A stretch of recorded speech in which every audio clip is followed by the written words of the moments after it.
Alright guys, let's talk here about the Chinese, and the best place to start is obviously the beginning. With Chinese, you do have a very different start from the other regular civs. If you are playing with a regular civ, what do you have? 3 villagers, and you actually start by doing 2 houses with those 3 villagers and then start creating villagers. But as Chinese, you do start with less 200 food and less 50 wood. The wood doesn't matter because you actually have a bonus that compensates that. Your town centers do have plus 15 population space, which actually means that just by having your initial town center, you do have access to 15 population capacity here. So you can go up to 15 population without investing into a single house. So that's one of the changes on the Chinese start. The second change here is that as Chinese, you do start with less 200 food. That looks like a nightmare because you start and you cannot make villagers. But there's other things that actually compensate that, which are basically one, town centers have extra 7 line of sight. So basically, as you can see, the town centers from the Chinese do have extra line of sight. This is very helpful to defend during the game, during feudal age, during castle age, but that's also pretty good to find your ship on the beginning. So as soon as you start the game, you already know where are your ship and also some of your food resources. Because of that, there is not a big variation on the Chinese start, and you do receive 3 extra villagers to compensate for that. So this extra line of sight plus 3 villagers means that as soon as you start the game as Chinese, you can just send all of your villagers to eat the ship. Since you have no food to start making villagers, the personal recommendation and the way to play here is to start with the loon. You are not going to have to do loon later, and during all the Dark Age, your villagers are already going to have the maximum stat here, receiving 1 melee armor, 2 pierce armor, extra HP, making them more resistant to boars, and so on.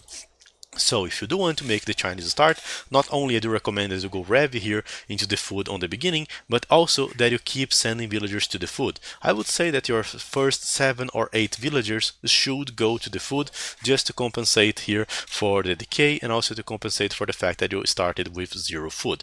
If you do the proper Chinese start, which has now been simplified with all these changes on the town center technology, basically is sending everyone to the food, and once you have like all these 7 or 8 villagers on the food, you can start considering going toward the wood. When you do play like this, you are actually going to be ahead of your opponent by at least 1 or 2 villagers, which is the biggest economy strength from the Chinese. They do have a bonus, indirect bonus like technology is being cheaper and so on, but that doesn't even compare to the fact that you do have this. But please do not forget that you are not playing as Huns, and remember that before reaching population 15, you do have to invest into the houses, okay? So beware of that, and then once you invest into those houses, you can just keep up with your regular production. Since you are like 2 views ahead of your opponent, another personal recommendation that I have for everyone that plays with the Chinese civilization is that you should actually go with like 2 more villagers than you are usually used to. So let's say that you want to go for a population 19 scout rush. As Chinese, just make it 21. It will actually be a lot better for your economy, and you'll probably do it at the same time that a player would be doing with 19. So that's just another personal recommendation to even boost a bit further away your economical bonus. Right here, for example, in this game, you can see freaking Andy playing against Lewis, and what is he going to do? He's actually going to click to feudal age with 21 population. This means 20 views. So basically he's gonna do that, and he's actually gonna have the same timing that a regular civ would actually be making a 20 population up to feudal age. So basically because of this, you can have more time to work during the Dark Age, and you can already make a better economy setup. You can already make extra walls, you can already invest into a second lumber camp if you want. So basically you can just keep scaling the economical bonuses as the civilization. But once you you adapt yourself to this start and you make it even more efficient with some practice, this civilization is just going to be as any other in the game, but even better because you are collecting more resources. Let's make a small comparison once we reach feudal age to see if we already compensated the extra resources here. If we go towards the achievements here, I know this is not exactly, we have collected so far way more food and wood than our opponents. Not only that, but so far the Chinese player is sitting at 20 villagers, while his opponent is sitting at only 17. So extra 3 villagers that scale during the game and can truly give you this better economy outcome. Not only like more than 300 resources since the Dark Age, but this will keep scaling through the game. So this is the power of the Chinese economy. Another very important aspect here of the Chinese is their versatility. Not only you do have a good general economical bonus from the beginning, but your civilization is hard to predict. When you play against a Briton player, you already expect that this guy is gonna play archers. When you play against a Frank player, you can already expect that he's planning to somehow play with cavalry. But when you do play with a generalist civilization like the Chinese, it's a nightmare to predict and adapt because they are pretty much good at everything. Let's start analyzing their tech tree. First off, they do have access to all the 3 units here during the Castle Age, and also all the important upgrades such as Thumb Ring. This means that the Archer gameplay scales pretty well, and once in Imperial Age you can also upgrade Bracer and Ring Archer armor, having full upgraded Arbalesters. Not only that, but you also have pretty good Revicav archers lacking only Parch and Tactics. So you can play with both Arbalester, Revicav Archer, your skirmishers have all the upgrades, so if you want to play, for example, full skirmisher against an Ethiopian or a Briton player, well, be my guest, you have all the upgrades to do that. Let's move towards the barracks. You do have Long Swordsman, Pikeman, Fire Lancer, so all the 3 lines here all go until the last upgrade, so full upgraded champions, full upgraded halberdiers, and full upgraded Fire Lancer. The only upgrade you are lacking is Gambesons, which means only 1 pierce armor here. So basically you can play even with like a Fire Lancer as a good option for your Imperial Age instead of playing with halberdiers. And of course you're still gonna have access to all the blacksmith upgrades for your infantry. If that was not enough, your stable is pretty solid. You do have bloodlines, so since the feudal age you can play a very solid game with the cavalry, husbandry as well, and of course scale until cavalier with all the blacksmith upgrades. Not only that, but your siege is pretty good, your monastery is not bad, it lacks only redemption and heresy. So yeah, no Chinese monk rushes, but other than that anything else is available. They also do lack bombard cannon, so in some situations, especially against some Revi siege, you can actually have to play Revi siege of your own or find different ways to deal with that, since you do not have a Revi bombard cannons to deal with. But here's the thing, making a mix of these units actually makes the civilization pretty powerful, and you can go for a very solid game through all the ages, defending yourself using rocket cart, using crossbowmen to do the archer fight, and of course massing knights as well to go there and kill the enemy siege. So as Chinese, the versatility is one of the key aspects of the civilization. Not only that, but they also have a unique unit called Chokunu, which is a very strong archer with 1 less range but way more attack stats here, which makes it a very difficult unit to deal with because of its DPS. So that's another option here. And as you can see, a Chinese player just casually walking here over the enemy mangonels using a combination of both crossbowmen, knights, and by using that you can pretty much counter anything your opponent does. He's making archers, well, make archers of your own or make knights, go for the castle to drop some chokunu, and pretty much keep being annoying with your opponent. Not all civilizations have access to to good cavalry and archer lines. Usually archer civilizations are pretty bad on the cavalry, such as the Britons, such as the Ethiopians. You usually do not want to play cavalry with those civs. When you have a cavalry civ such as Frank, or even like, I don't know, Burgundian, usually you do not have like great ranged units, and they usually are not part of your big plan. There are of course exceptions, such as the Magyar, such as the Italian, but apart from these units, the Chinese are the other exception here that can be playing with a very solid economy and make a combination of all of these units. And of course, making transitions here is pretty smooth because of your economical bonuses, and you can pretty much adapt. For example, in this game, the guy is playing here with a lot of crossbowmen, added already a few chokunu to his army composition, and if he does want to, he can already start making fire lancers because his civ has access to that. But once he does find out that his opponent is actually playing with Gulans, well, then it's time to go back for the cavalier. If you have the Chinese and you want to maximize your death ball, I would say that cavalier plus elite chokunu is the thing you can do. But of course, as I said, the versatility is the biggest trait of this civilization. So you can go for archer line, you can go for infantry line, you can go for cavalry. In a regular Chinese game, you are just going to create a very hard scenario for your opponents to counter you, because you pretty much are a jack of all trades. So I do recommend the civilization. For beginners, I think that the only issue is the start. Once you have gathered the good aspect on how to deal with it the start, you can pretty much go there and play with all the full tech tree composition here, composed of archers, infantry and cavalry at your disposal, according to your own decision making and situation analysis. Is your opponent going to invest here into ranged units such as skirmishers? Go heavy into the cavaliers. Is he trying to go camels? Switch back to the fire lancer. Just want to play archer? Do you like playing with crossbowmen or chokunu? Just do that, and that's pretty much the power of the Civ, the tech tree. Let's take a look on another Chinese game. Alright guys, so let's talk about the Chinese and the recent changes in the game that honestly did change this civilization identity by a lot. So Chinese have some very special start. They do start with extra villagers but with no food. For this reason, a good start with Chinese should actually be placing at least 7 or to 8 villagers on the food as you start the game. Placing these multiple villagers on the food will just allow you to start messing up villagers as soon as you can, and then you can just play with a regular opening, like going for example, for the wood opening here, and later going for the mule.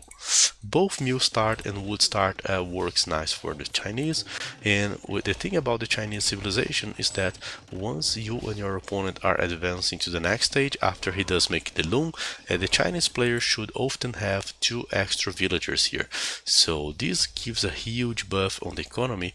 You can actually make a regular dark age, and as soon as you are on the next stage, you probably have these 2 extra villagers already. So this is one of the biggest things here with the Chinese. These 2 extra villagers will soon be able to compensate this minus 50 wood and minus 200 food that you have. Let's also talk about the Chinese economy and the other features that they have that make the civilization pretty powerful. The first one here is the discount on every technology. So for example, to upgrade double bit X, you are already receiving some small discount of minus 5%. Whenever you go towards the castle age, you can upgrade a cheaper bow saw and cheaper tubement saw. This applies to like every upgrade from the Chinese, and it scales well during the game. So this is one of the things. The second one is that your town center do provide you plus 15 plus 15 population space. So in the beginning of the game, you can actually delay your houses here. As you can see, the Chinese player has done no house as soon as it started. He just jumped straight away towards the food to start making villagers and compensate for the lack of it on the start. So this will also be good during the castle age when you start booming, because you're also going to have some small wood savings for your houses. Let's take a bit. Also the line of sight. Your town centers have extra line of sight, which allows you to seek out for the resources easily, and this is also good to defend during the next ages. As the units here, you can pretty much play with both cavalry or play with archers as the Chinese. Your cavalry which also have knight, scales better until cavalier when you have all the upgrades available. Your archers, and you can also play with cav archers, do scale pretty well, and you have all the blacksmith upgrades. You only lack Parthian tactics. So some can argue that the Chinese should actually be doing Arbalaster instead of Revi Cav Archer, but honestly, I think that the Revi Cav Archer for the Chinese works just fine. And you can just play like a step civilization with like light cavalry and Revi cavalry archers. Or you can play with the regular archer opening and focus a bit more on the economy, like we can see Surakuma doing on this game. Right here, he's getting attacked by Hira, who's messing up scouts as Turks. And we are about to see what is the change that I told that this Chinese civilization did receive, guys. On the past, it was very common for a Chinese player to enter Castle Age making some archers and then for this player to play with like archer and camels in this situation. The Chinese did lose the camel and that makes them a lot weaker than they were before. At least that's what we thought, but they did receive, guys, the fire lancer instead. So you can actually support your archer opening with fire lancers, and the fire lancers do not cost any food. So different from the camel, you can just use all the food, your food setup from the previous ages to support your booming. By the way, I think that's worth mentioning here that the Chinese farms also provide 10% extra food. So this is pretty good during all the game, even without the upgrade, you are just receiving extra food. And of course, it does scale, this bonus does scale as you keep upgrading your farms. So that's a very, very good economical civilization, guys. Very good. The game keeps evolving. You can see that there's a cheaper wheelbarrow upgrade by Quillwood, wheelbarrow that will cost minus 10% resources since we are talking about Castle Age. And then you can see this small army combination to go there and shoot the opponent. Crossbowmen together with Fire Lancer to defend them from light cavalry. The Fire Lancer can also help here to defeat and to kill other units, such as houses and other defense there. So this is one of the things that the Chinese can be doing. But your main focus as a Chinese player should be this, developing rapidly your economy. Depending on how the game evolves, I think that you can go for 3 different paths here. The archer path, using both arbalester or heavy cavalry. The cavalry path, going for both light cavalry and cavalier, like you would probably do in Arabia. And there's also, guys, the infantry path here. I think that the Chinese infantry is just fine. You do have access to champion line, elite fire lancer, halberdier, so you have 3 different infantry units that have a lot of different uses, and of course you do have access to a full blacksmith technology tree. So this is insanely good. And by the way, guys, I was talking way too much about the technologies here, but specifically the economical ones. But this applies to all technologies. So even upgrading stuff like fletching, bodkin arrow, bracer is at least 10% cheaper and up to 15 during Imperial Age. So you're just gonna get savings for every upgrade you make as the civilization, and you can play with a very, very wide tech tree. So good economy and good options to use during all the game. This makes the Chinese civilization very useful. On this game, for example, we can see that the Chinese player is going for a combination of Fire Lancer together with light cavalry to counter enemy monks. You can also use the rocket cart as a support unit to keep pushing and back up your economy.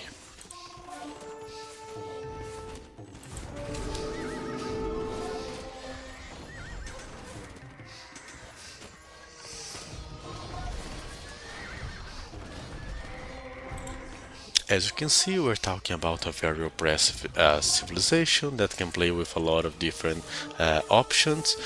I haven't talked yet about the unique unit, the Shokunu, but we're probably going to find another moment to talk about that. Let's talk about the technologies here. Great Wall is an upgrade that will give extra HP to your walls, watch towers, and bomber towers. Despite having access, guys, to the bomber tower, the Chinese civilization has no access to gunpowder units, such as the hand cannoneer or the bomber cannon. So you have actually all other siege here, like Heavy Rocket Cart, Heavy Scorpion, Siege Run, but you have no access to bomber cannon, so beware of that whenever planning your game.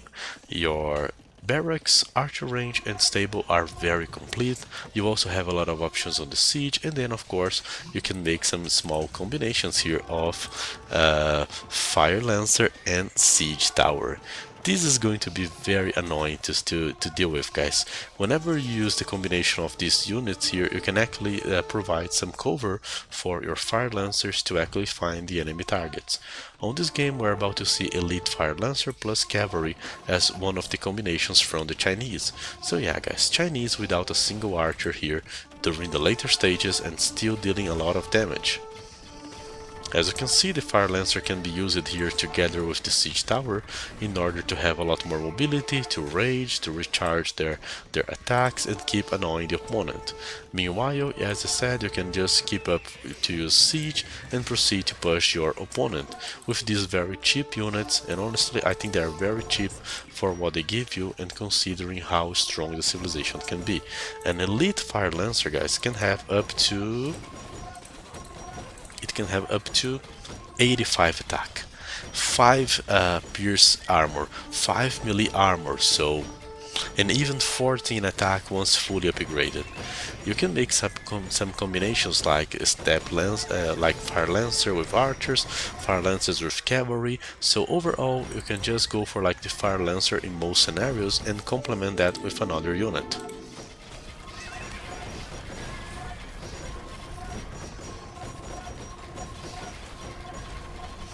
On this specific game, while combined with the Siege run, the Fire Lancers are just being able to deliver quite some damage to the enemy buildings, enemy units, and keep your opponent at check. Despite having no Hussar, your light cavalry line is still very powerful because it does have the +4 defense, guys. And then, as Chinese, is just about using your economy, using your white tech tree to pressure your opponent, control the map, deny him the gold, and keep advancing and keep harassing him non-stop. On this game, the composition that we could see here was Elite Fire Lancer together with Cavalier, so two very strong melee units being used here by the player, but of course you can see combinations of Cavalry and ranged units, Fire Lancer and ranged units, so there are many options here as the Chinese, and the main focus should be on developing your economy on the early stages. So difficult to deal with the Civ, guys. I would say that Chinese are probably still one of the top 1 civilizations for a 1v1 Arabia, especially when you consider what their economy gives you. Probably still top 1, guys. Or at least top 5. If I had to pick a single civilization here to try and get my best game out of it, Chinese would probably be it. That's one civilization that I would surely draft on a tournament final and expect a good result. And that's it, guys. Pretty simple game here. A lot of Step Lance, a lot of Fire Lancer, a lot of Cavalry, and of course this seems to be enough to deal even with the top 1 player of the world, so the civilization is the real deal. As I have already mentioned, Chinese starting with extra villagers is a huge advantage, and there's something that I can already tell you guys. We are always going to catch or get to watch Chinese playing on high level tournaments, because sometimes you might have land maps with no TC start. In those scenarios, Chinese are actually going to be absolute. Allowing a player to use Chinese in this setting is actually suicide. Right here we have the finals of the biggest land event that we had here so far on the year of 2025, the Ling Yuan Cup, and as you can see, Hero is fighting against Leary. He is walking here to make his town center. That's a 9 view start, so each one of the players have 9 villagers walking across the map, and Leary is Mayan, so as soon as he builds his town center, he's going to have 1 extra villager as well. The Chinese player will actually receive his 3 additional villagers once he reaches the next age. And in order to try to balance this map, guys, let me show you something. Players actually added a bigger discount on the Chinese. So the Chinese on this map actually start with minus 90 food. Yeah, that's negative resources. So basically Chinese are so broken that they even start with negative resources on this map. And I'm going to tell you something, this is not enough. For example, right there, Hero was already building the town center while starting to collect some fish here using those 2 villagers, and he already started to take a boar. So right there, he's making the loom, and he has already started to make views. So even starting with negative food is not enough of a nerf for the Chinese Civ. So basically on this game he has 2 villager advantage over Leroy, that is Mayan. If Leroy was playing with some other civilization, let's say Huns, he would actually be like 3 villagers behind the Chinese.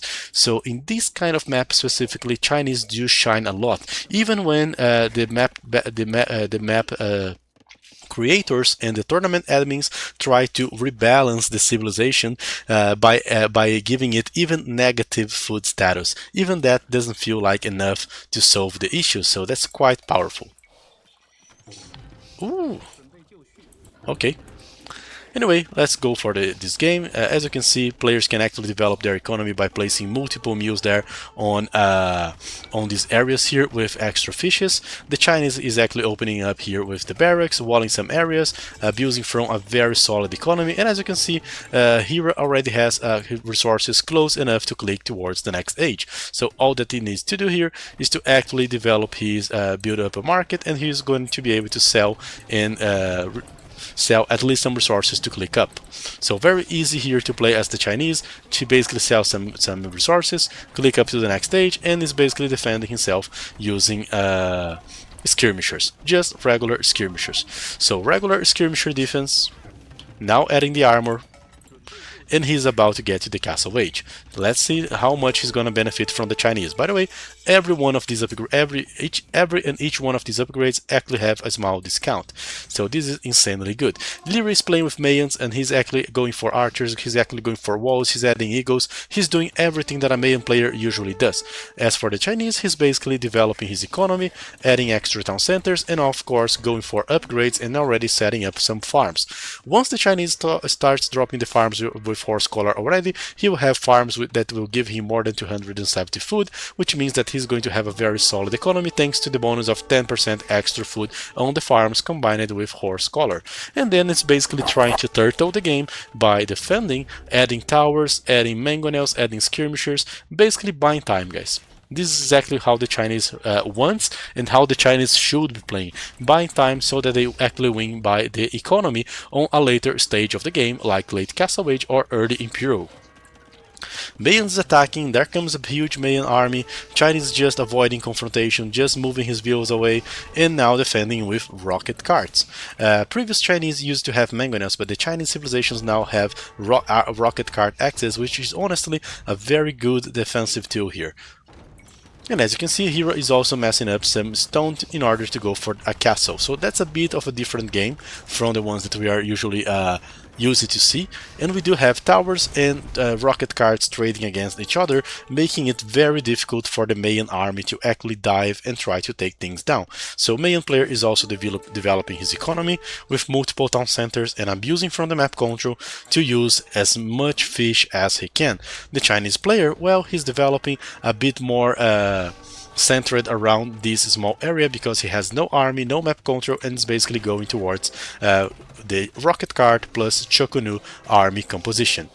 Now that the Chinese have a castle, he has started to use the Choconu. So honestly, this is one of the best army compositions that you can have for the Chinese. We already talked about knights, about fire lancers, about arbalests, about how wide the tech tree from the Chinese actually are, but there is also this option on the menu, going for a Choconu plus rocket cart. Rocket cart will actually deal with most of the ranged units, while the Choconu will actually have enough DPS to deal with units that try to snipe down the siege, and also are going to trade very well against pretty much any civilization. The downside of the Choconu is honestly their cost. They also need a castle and quite some resources to be produced, the requirement for upgrades such as elite, and also the fact that they have one less range than a regular archer line like arbalests. And as you can see, the Chinese game is very focused over booming, so if you do like to boom and defend, Chinese are actually a good civilization for you to play on this way. Chinese won the way to Imperial Age and now starting to produce more and more Chokonus. Let's observe how this actually performs in a high-level tournament. Leary, that has an excellent army control, is trying to play here using a few crossbowmen. The rocket cards are trying to trap him on the inside of the map, trying to force him to go into narrow spaces so that he cannot miss any shots. And Hira is constantly developing here the game with new castles and gaining for himself more map and extra defensive capabilities here. With a lot of castles, rocket cards and Chukunu, it becomes more and more difficult to deal damage to this civilization. Let's take a look here on the base upgrades that you can actually use for the Chukunu. All the archer ones, so chemistry, bracer, the armors, if you have not researched yet on the castle age, tumbling, and obviously the elite afterwards. Mayan can actually go for 3 kinds of units. I would say that the Mayan will each either try to play with eagles, or plumed archers, or with another ranged unit, either an arbalest or a skirmisher. So it's kind of easy to predict, and honestly Chukunu will trade okay versus most of those units, especially if combined with a few rocket cards. Chukunu is walking around, enemy castles being placed. Now we can see the elite Chukunu about to get upgraded. Once elite Chukunu is upgraded, we are going to see the full stat of this unit. Right now, on its base form, it already has 8+4 attack with 2 extra arrows. Now, with the elite version, it gets up to 10+4 attack and 4 extra arrows, which means that this unit can shoot several amount of arrows there, being able to trade even against a very strong archer, which is the plumed archer. Now let's see another upgrade here that has great synergy with the Chukunu play. We're talking about Revi Rocket Card. The combination of elite Chukunu plus Revi Rocket Card gives the Chinese a very annoying composition to fight against. Chukunu have a high DPS, rocket cards have a high DPS against units such as the plumed archer, and unless you have a bombard cannon or a redemption monk to try and get some conversion from the distance, then you are very screwed to fight this composition. So every civilization that has no access to bombard cannon, let's say for example Huns, Mayans, Romans, there are several others, even Khmer might actually suffer lots to deal with this kind of army composition, which is pretty strong. And of course, we are not even adding a third trash unit here to our composition. We are just playing for now with the siege plus rocket card. Let's think about this plus some extra stuff. For example, I don't know, light cav for raiding. Now let's take a look on another upgrade which is pretty good. We're talking here about rocketry. For many times I think that rocketry was actually always the priority because it also boosts a lot the Chukunu. But right now rocketry is more directed here to boost scorpions and rocket cards. So right here our Revi rocket cards do have a 5 with 9 volley or 9 arrow attack here. Once rocketry is researched, those stats are going to increase a bit, and this will actually make them a lot more effective. Rocketry has been upgraded, and now they also have 1 extra attack and can actually go for several volleys there. So now arrows are going to fly, and basically dealing with that it can be difficult even for very experienced players such as Leary. Trying to go onager versus rocket card is also not as easy as it seems because of these extra arrows and because this small delay on their shots. They shoot, go back, they shoot, and they go back. I think that you need some Revi siege like siege onager or bombard cannons to fight against that. If you try to fight against this on close distance, it's actually certain death. And there you go, guys. A very interesting Chinese composition to combine it with their early bonus to boost the economy. Boom! Drop several castles to make it difficult for the opponent to raid, focus the fights here on a single point where you are actually going to trade rocket cards against the enemy rocket cards, and keep a small pack of Chukunu in order to trade.